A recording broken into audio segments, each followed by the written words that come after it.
Hello दोस्तों, मेरा नाम है वरुण, चैनल फिल्मों पे बातें। और आज मैं बात करूंगा मैकबेथ वर्सेस मकबूल के कंपैरिजन पे। विशाल भारद्वाज ने ईयर 2003 में एक फिल्म रिलीज करी थी, एक फिल्म डायरेक्ट करी थी जिसका नाम है मकबूल, based on the play of William Shakespeare Macbeth. और आज हम इसी के बारे में बात करेंगे। ये जो पूरी यूट्यूब वीडियो है ना, ये कुछ पार्ट्स में डिवाइडेड होंगी और हर एक पार्ट को हम एक्सप्लोर करेंगे और उस पर बात करेंगे। तो तीन विचेस मैकबेथ को मिलती हैं और बोलती हैं, all hail Macbeth that shall be the king thereafter. Macbeth shock हो जाता है, उसे लगता है कि भाई मैं तो एक सोल्जर हूँ, मैं स्कॉटलैंड का किंग कैसे बन सकता हूँ। ये विचेस क्या बोल रही है, ये इम्पॉसिबल है, मैं नहीं मानता। जो ये तीन विचेस होती है ना, उसके माइंड में एक सीड तो डाल देती है कि यार मैं भी स्कॉटलैंड का किंग तो बन सकता हूँ। अब ये सेम चीज को मकबूल से कंपेयर करो।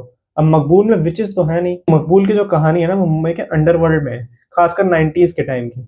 तो यहाँ पे विचेस विचेस नहीं होती, यहाँ पर दो करप्ट पुलिस ऑफिसर होते हैं। एक का नाम है पंडित, एक का नाम है पुरोहित, जिन्हें ओमपुरी और नसरुद्दीन शाह ने प्ले किए।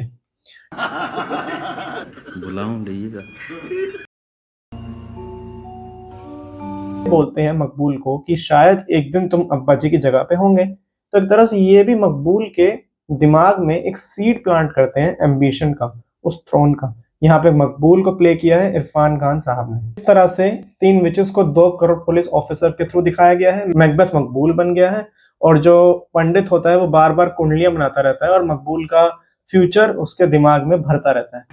लड़की मंगली है, बहुत लाशों पे से विदा होकर जाएगी।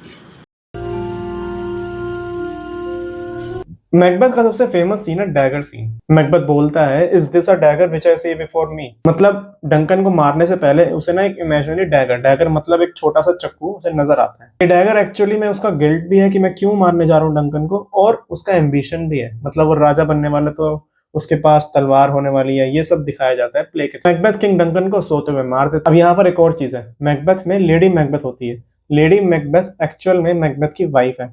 वो मैकबेथ को पुश करती है कि तुम्हें राजा बनना चाहिए, ठीक है। वो उसमें ग्रीड डालती है, वो उसमें डिजायर डालती है। लेकिन मकबूल में लेडी मैकबेथ को रिप्लेस कर दिया है निम्मी से।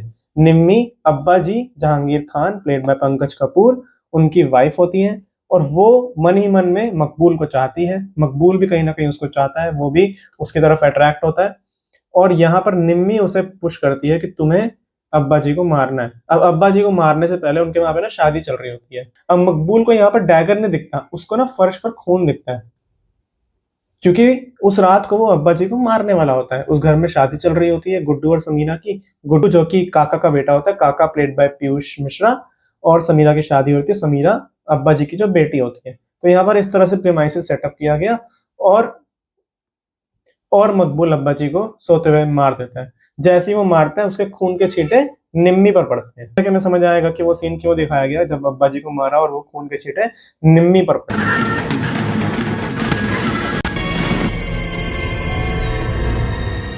अब मार तो दिया, मारने के बाद मकबूल और मैकबेथ से ज्यादा गिल्ट होता है लेडी मैकबेथ और निम्मी को। लेडी मैकबेथ ना मर्डर के बाद बोलती है, a little water clears us of this deed. उसे लगता है सब नॉर्मल हो जाएगा, लेकिन मर्डर के बाद उसे नींद में चलने की आदत हो जाती है। लगता है उसके हाथों पर खून लगा हुआ है। अब ये क्या है, ये गिल्ट का सिंबल है। मकबूल में भी सेम चीज होती है, क्योंकि मैंने बताया था ना, जब मकबूल अब्बा जी को मारता है तब निम्मी के फेस पे खून आता है। उसे लगता है कि वो खून अभी भी उसके चेहरे पर है, तो वो उसको साफ करती रहती है। उसे दीवारों पर खून दिखता है, वो उसे घिस घिस घिस घिस साफ करती रहती है और उसको लगता है कि वो पागल हो गई है। वो मकबूल से पूछती है, क्या मैं पागल हो गई हूँ क्या, या फिर क्या हमारा इश्क पाक नहीं था। तो इस तरह से बहुत अच्छे डायलॉग्स भी लिखे हैं। और यहाँ पे हमें समझ आता है निम्मी और लेडी मैकबेथ का किस तरह से उन्होंने कंपैरिजन किया है।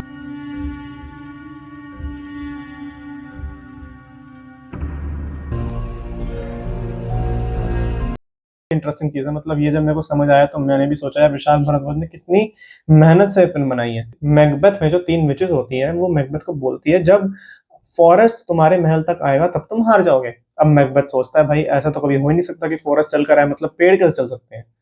और इसी चीज को सिंबॉलिकली विशाल भारद्वाज ने दरिया में कन्वर्ट कर दिया, मतलब जब दरिया तुम्हारे घर तक आएगा तब तुम हार जाओगे। अब मैकबेथ में क्या होता है ना, कि मेलकम जो कि डंकन का बड़ा बेटा होता है, वो ना इंग्लैंड भाग जाता है जब मैकबेथ को मारते हैं। मेलकम इंग्लैंड से और स्कॉटलैंड से दोनों की आर्मी लेकर मैकबेथ के महल की तरफ बढ़ रहा होता है। अब अब मैकबेथ को मारना आसान तो है नहीं, तो वो क्या करता है, वो ना जंगलों में छुप जाता है। बर्नहम फॉरेस्ट होता है, वो ना उन जंगलों में छुप जाता है। और वो जो जंगल है ना, उस जंगल के उस जंगल के जो पेड़ है ना उनके पीछे छुप जाता है, उसकी पूरी की पूरी आर्मी छुप जाती है और वो धीरे धीरे पेड़ को काटते काटते ना आगे बढ़ते रहते हैं। तो एक तरह से अगर आप देखोगे, तो अगर आप ऐसे कोई ड्रोन उड़ाओगे तो ऐसा लगेगा कि फॉरेस्ट चल कर मैकबेथ की तरफ आ रहा है। तो जो विचेस की जो भविष्यवाणी होती है वो सच हो जाती है। और इसी तरह से अब मैं मूवी की बात करूं तो पंडित और पुरोहित बोलते हैं कि दरिया तुम्हारे घर तक आ गया मकबूल, टाइम आ गया खुद को बचाने का। और मकबूल भी बोलता है हॉस्पिटल में जाकर, हॉस्पिटल में निम्मी होती है और उसका बेटा होता है, वो निम्मी को ले जाने आता है। तो नर्स बोलती है तुम ऐसे कैसे लेके जा सकते हो, तो वो बोलता है कि दरिया घर में घुस आया मेरे। तो यहाँ पर सिंबॉलिकली विशाल भारद्वाज ये दिखाना चाह रहे हैं कि जो दरिया है, दरिया क्या है, सी है, और उसके थ्रू ना वो स्मगलिंग करना शुरू कर देता है मकबूल। दरिया घुसा है मेरे घर में।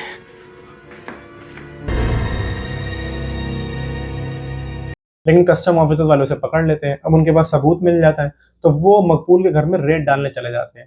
एक तरह से दरिया घर तक आ गया है, और जिसकी वजह से मकबूल को वो घर छोड़ना पड़ता है, और एट द एंड में मैं बताऊंगा आगे उसको मार दिया जाता है। कैरेक्टर मैपिंग की बात करूं तो मैकबेथ मकबूल है, अब्बा जी किंग डंकन है, पीयूष मिश्रा काका डैंको है, और लेडी मैकबेथ निम्मी है। मैकडफ जो कि एट द एंड मैकबेथ को मारता है वो बोटी है, बोटी मारता है हॉस्पिटल के बाहर उसको।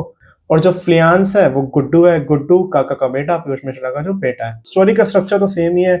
वहां पे मैकबेथ किंग डंकन को मारता है, जिसके बाद वो खुद डिस्ट्रॉय हो जाता है, और यहाँ पर मकबूल अब्बा जी को मारता है, जिसके बाद उसका पूरा बिजनेस ठप हो जाता है, और एट द एंड मकबूल भी मर जाता है। अगर तेरी जगह कोई और होता ना साले, तब तक तेरी 13वीं निपट चुकी होती। की जो एंडिंग है वो ये है कि मैकडफ और मेलकम मैकबेथ को मार देते हैं, और मेलकम किंग ऑफ स्कॉटलैंड बन जाता है। लेकिन मकबूल में विशाल भारद्वाज ने थोड़ी कहानी को चेंज किया है।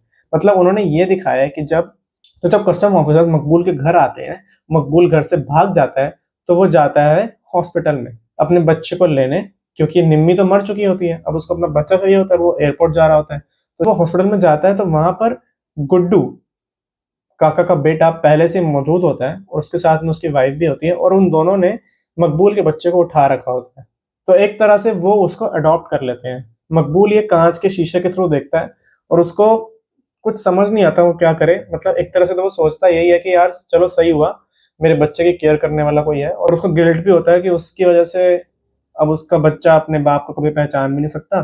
तो वो ये सब सोच के अपनी शॉल वॉल बंदूक वंदूक वहीं पे फेंक देता है, और वो हॉस्पिटल से बाहर निकल जाता है। लेकिन रास्ते में बोटी उसे देख लेता है, बोटी उसे आवाज मारता है, वो नहीं सुनता, और वो पीछे से 3 गोलियां चलाता है। और यहाँ पे कैमरा मूवमेंट भी बहुत अच्छी है, मतलब कैमरा जमीन पर गिरता है और वो पूरा हॉस्पिटल का सीन हमें दिख रहा होता है। बहुत ही बढ़िया डायरेक्शन की है विशाल भारद्वाज ने, और मकबूल मर जाता है। बट यहाँ पे अच्छी चीज क्या है, मकबूल मरता है लेकिन एक होप ऑफ ह्यूमैनिटी भी दिखाई है। मतलब गुड्डू जिसने इतने लोगों को मारा है, और गुड्डू की दादी भी मरी है, गुड्डू के पापा काका भी मरे हैं, पीयूष मिश्रा, उसके बावजूद गुड्डू ने मकबूल का बेटा अडॉप्ट किया। मतलब ये कितनी बड़ी बात है कि उसने अपने दुश्मन के बच्चे को अडॉप्ट किया है। अब आप इमेजिन करो, शेक्सपियर ने ये ट्रेजेडी 1606 में लिखी थी, और आज 2026 चल रहा है। ये मूवी आई थी 2003 में। मतलब इतने 400 साल बाद भी ये कहानी आज भी रेलिवेंट है। मैकबेथ की कहानी स्कॉटलैंड में होती है, और मकबूल की कहानी मुंबई में होती है। फिर भी विशाल भारद्वाज इस पूरी की पूरी कहानी को इस तरह से अडेप्ट करते हैं कि तुम्हें लगता ही नहीं है कि ये विलियम शेक्सपियर ने लिखा था। तो अगर आपको ये शेक्सपियर का प्ले और मकबूल का कंपैरिजन पसंद आया, तो इस चैनल को सब्सक्राइब कर दो, वीडियो को लाइक कर दो, शेयर कर दो, और आप अपने कमेंट भी लिख दो जो भी आपको इस वीडियो में पसंद आया या फिर नहीं पसंद आया। और ऐसे ही डिफरेंट डिफरेंट प्लेस के कंपैरिजन मैं मूवी से लाता रहूंगा। और सब्सक्राइब कर लीजिए और देखते रहिए चैनल फिल्मों की बातें। मिलेंगे नेक्स्ट वीडियो में।